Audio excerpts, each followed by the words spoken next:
Now, whether your holidays are by the beach, in bushland or the burbs, the Aussie caravan park is part of our culture. But could the cheap family accommodation be towed away for good? Park owners say the industry is in crisis. So all of this is not insured. So our camp kitchen, table tennis, playground, chess, toilet block, our pool area.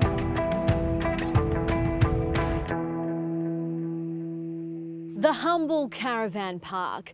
We've all made magic memories in one of these. It's the quintessential Aussie holiday. So why are parks just like this one in big trouble? We can't find asset protection insurance for our park. They're just saying no. Yeah, They no won't do any explanation. They won't come to the park. That's $1.5 million worth sitting out in the sun, uncovered. And that's mum and dad caravan park owners April and Trent Whiston's livelihood. It's uninsured not just against bushfire and flood, which is what most people would think. It's for accidental damage. It's if a tree fell on them, if a car, drove through them. It's, those things. We're not even insured. We can't even get insurance for that. Caravan parks will close, inevitably. Welcome to Lakes Bushland. April and Trent say they haven't made an insurance claim for their park in a decade. But that doesn't matter, because insurance companies that used to protect this industry have walked away. Not even any explanation. It's just like, oh, we don't have capacity or we're not offering insurance to caravan parks. There's nothing specific to our site, but I know we're not the only ones. It's happening to hundreds of parks across Australia.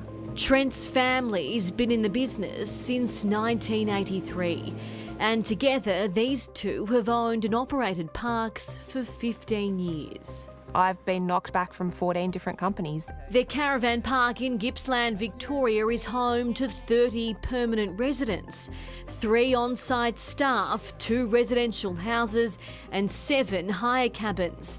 It covers 32 acres, a minefield of insurance headaches. I can't understand the red tape behind it all. It just makes no sense. Like, my neighbours who are 100 metres on the other side of that barbed wire fence can insure their house. Why can't I insure mine? April and Trent have public liability cover. They've managed to insure their hire cabins in their own name and some equipment, but as hard as they try, can't secure any asset protection for the park. So their mortgage has become their safety net. If something was to happen, we would have to redraw off our mortgage. If your toilet block, something happens to it, you're actually not allowed to operate anymore because you can't provide that service. So you effectively get closed if you can't fix that quickly. Securing bank finance and lease agreements for park owners often hinge on them having insurance. So if they can't get it, it could spell the end. Well, I think the small parks will close, and that leaves a big hole in the accommodation industry. We're seeing a boom in the number of caravans being sold, and it's like, well, where are they going to go if we can't get insurance as an industry? If we don't do something about this, not just caravan parks, but the whole tourism industry is in trouble. Insurance broker David Hosking. We've just seen a blanket no from all insurance providers. It is a disaster. David says the cliff is coming when parks' current policies expire. As each month goes by, it gets worse, and by the end of July, it's going to be, disastrous. So why is this happening? The Insurance Council of Australia blames fire and floods. The increasing scale and frequency of claims due to extreme weather events has raised costs and rendered the insurance market unprofitable in this sector over a long period of time. The incredibly frustrating part is they're not differentiating between parks. So you might have an urban park, for example. It's a completely different risk to a park that's in the middle of a national park. But there's no distinction. They just say we're out. We're not going to insure caravan parks.